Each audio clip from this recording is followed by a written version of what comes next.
exciting episode of the Million Dollar Peddlers. I'm Papergoy. And I'm Mr. Magazine.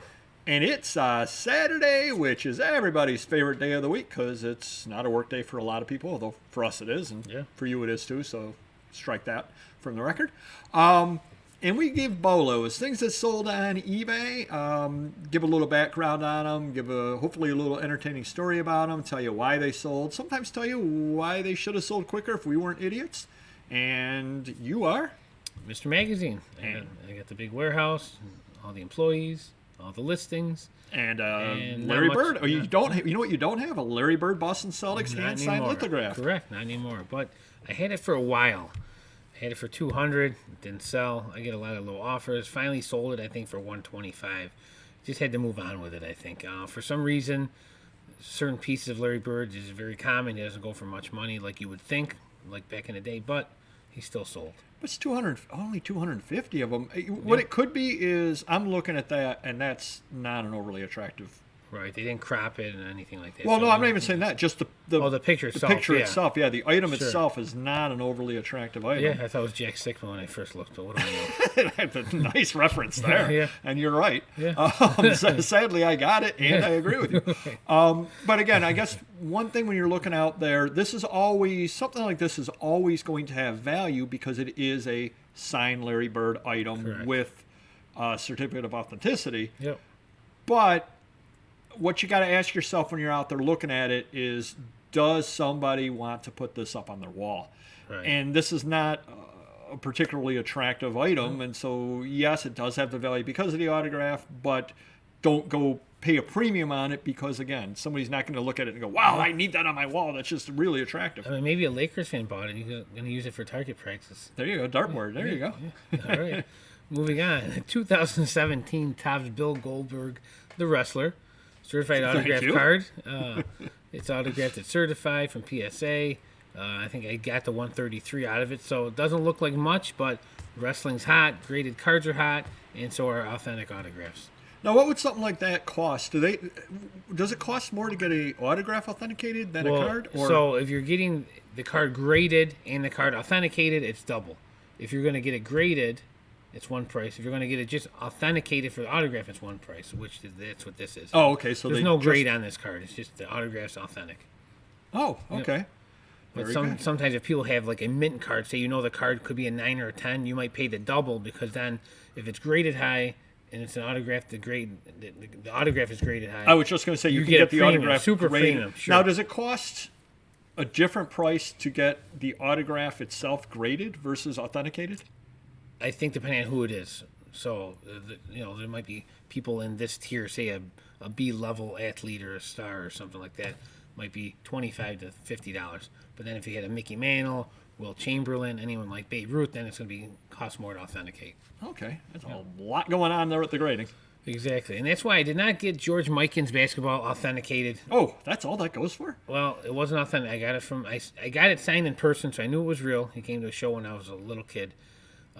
I sold it to my buddy who's moving to Florida. He's a big Lakers fan, and he wanted to collect all the centers from the Lakers and all that jazz. So then he sold it back to me. I knew it was real. I did not want to pay $100 to get it authenticated. It's probably $150 to $200 ball that way. So I did sell it. That's all that he sells for. Sadly, I know. I was surprised myself. But, it's one of those things where 20 years ago it might go for $300 because there's 2 on eBay.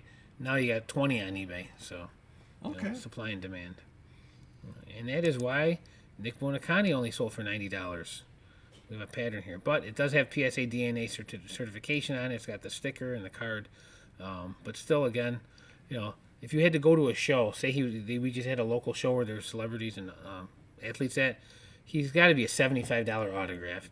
The football's got to be $50 to $75. To get it certified, another $25 or $30. So you'd have to tap $200 into this. This is a bargain. So it does pay to shop on eBay if you're getting certified autographs. Especially, right. I was just going to say where you got PSA DNA. Yeah. Wow. All right. And for those who like investing in the stock market, but with sports cards, well, a year or two ago, people would have been buying Zion Williamson and spending tons of money. This card was, Zion's card of this was probably $200 at one point. Now he's $50. John Morant's card used to be $25. This card now it's $100. So he's the one that's hot from that rookie class, and that's where you got to invest in at this point. Well, or the other way is if you believe Zion's going to make a comeback. Buy him low, buy him cheap. And buy the Zion, right. Yep. He's young. He certainly could. Hopefully he does. And that's it for me. Wow. That's sports heavy there. Well, I don't think I have anything sports. I've got something or other out there that everybody who traveled to the Big Apple in 1994 probably had. And most of you didn't save it. Neither did I. I bought the secondhand. But this is why these things do go for money. Everybody threw it away. New York City subway map, August 1994, MTA, NYC Transit, $24.21. So it wasn't even up very long whatsoever.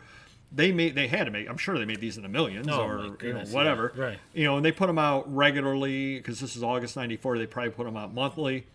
They're out there. They're definitely out there. You will find them. Insider tip: if you're not living in New York City, if you're living somewhere else, East Coast, or us, we're upstate New York. A lot of times, people will have gone to New York City on a vacation. They will save all of their little things together from the vacation, and you will get these subway maps in there. You will pay $1 or less for this at a sale. Definitely. They will have all their travel stuff together. You pull this out. You pay $1.50 for it, whatever. You sell it for $24. You're happy. Yeah. The estate's happy because they sold something that they would have thought they would have thrown out.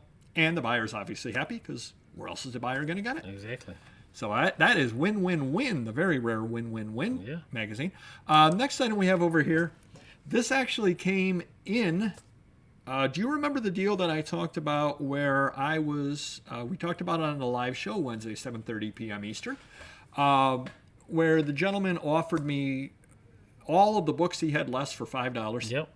He had left for $5. This was inside one of those books. Nice. Got $36 out of something that was inside of a book that I paid $5 for, 360 books, whatever it was. Goes to show that sometimes you look inside a book and you can find something good. I made, even after expenses, 5 to 6 times my money just off something inside of a book. It's like finding 3 $10 bills inside that book. Yeah, it really is. It really is. And it's sold at auction, which means it's sold in 7 days after listing.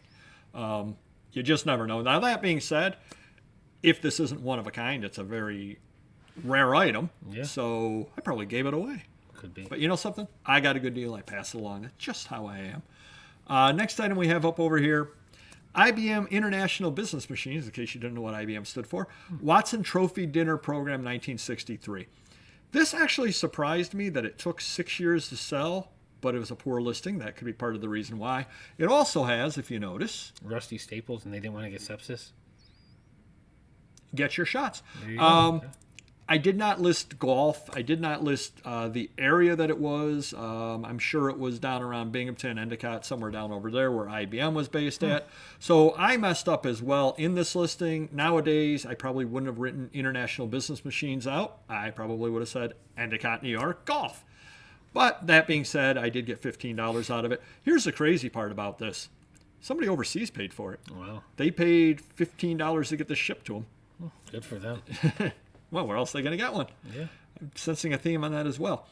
Next item I have over here, I got a good deal on a bunch of these. West Vaco, which stands for West Virginia Company, in case you did not know that. I did not know that. Inspirations for Printers Magazine, number 95, 1935, Art Deco, L.H. Greer. We've mentioned it any number of times. Art Deco is a tremendous... I thought you were going to say win, but go ahead. ...thing to win on when you sell things. Art Deco is tremendous. Selling point, I mean, look at those graphics inside. Very beautiful. Just really nice graphics in there. Person ended up buying 18 magazines. I think they paid me about $20 a piece on them. Nice. So it was a good deal for me. I did end the auction early for them because they were buying in bulk. But do use Art Deco as a keyword. It definitely is a tremendous keyword. The next item I have up over here, I have never seen before. I did a little research on it. TV Guide ranked it the 47th out of the 50 worst TV shows of all time. It was on for 17 episodes. Why they did merchandising on that, I don't know. But it will sell. Rango, Tim Conaway TV show coloring book, Art Craft 1967 photo cover. Not a lot of things out there from Rango, I can't imagine, given that they only did 17 episodes. I bet that if we could go back to 1968, I bet you can find those in the closeout bins at your local Kresge's for $5 for $1. I would hope so. I cannot imagine they sold a lot of them. Not an attractive cover. No. I don't know how that didn't sell the show. Why is he not happy just because he's tied up? That might be why he's pointing to his little sheriff's badge there. I mean, just it is a striking cover. I will give him that. Yeah. But sometimes flops sell as well as the really good things because there was so much less merchandise made on the flops. Mm-hmm. I'm going to tell you a quick little rambling story here. I was doing a little research on flops on Broadway. Did you know that there was a Carrie Stephen King play? Really? Wow. The playbill goes for about $100, so if you see that out there. There was another gentleman, and I do not remember the gentleman's name, but if you do a search on Broadway flops, he had 3 shows on Broadway, which it's very difficult to get a play on Broadway. All 3 of them closed after opening night. Well, that is a record that will never be broken. But I guarantee you, if you have any of those playbills, because it was only one time on there, those are actually more valuable than some random Cats one that you have out there. I mean, I can see the Carrie flopping just because all the money invested in the red paint and cleanup, but that's just me. But the guy, 3 shows, and all 3 of them closed after one.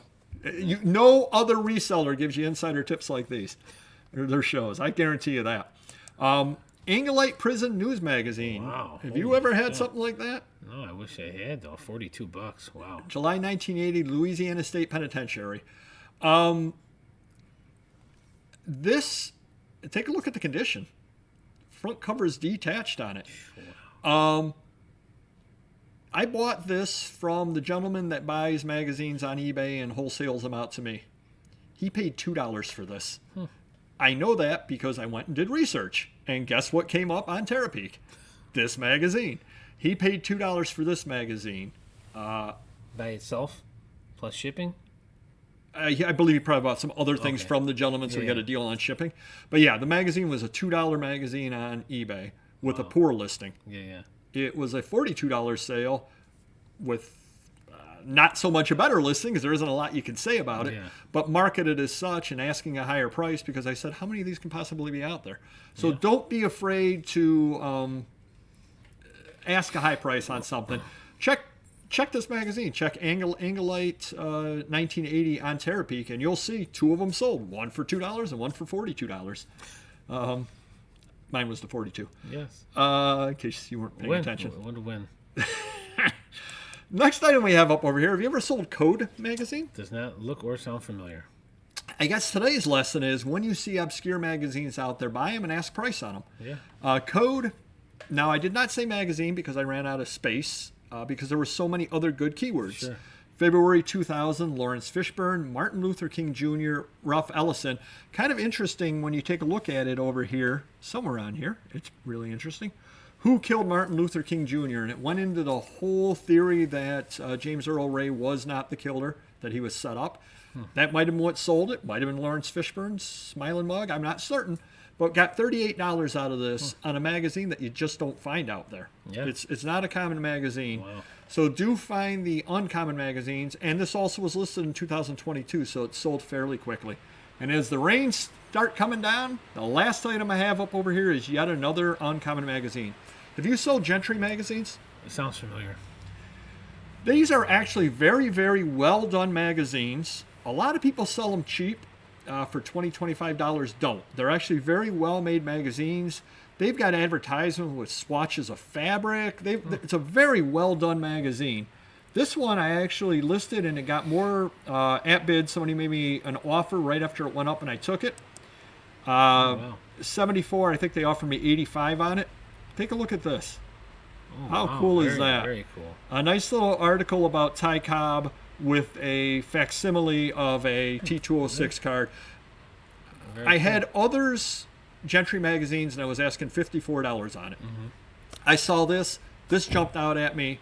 I said, I'm going to ask $74 on it. Somebody offered me $85 on it. Took that, take the money and run. Yep. Very happy with that because I ended up getting it. I think I paid 50 cents for it, something or other like that. So very happy with that. But again, the obscure magazines definitely do sell, but do not be afraid to ask your price. Just because everybody else is asking $15, $20 on it, just because somebody's asking $2 on another magazine, doesn't mean that you have to take that. Sure. You can ask more and you make good money. Do hit the like button down below. Do comment down below if any obscure magazines that you happen to find. Hopefully we're helping a lot of people out there, and we will see you next video. Take care. Bye-bye.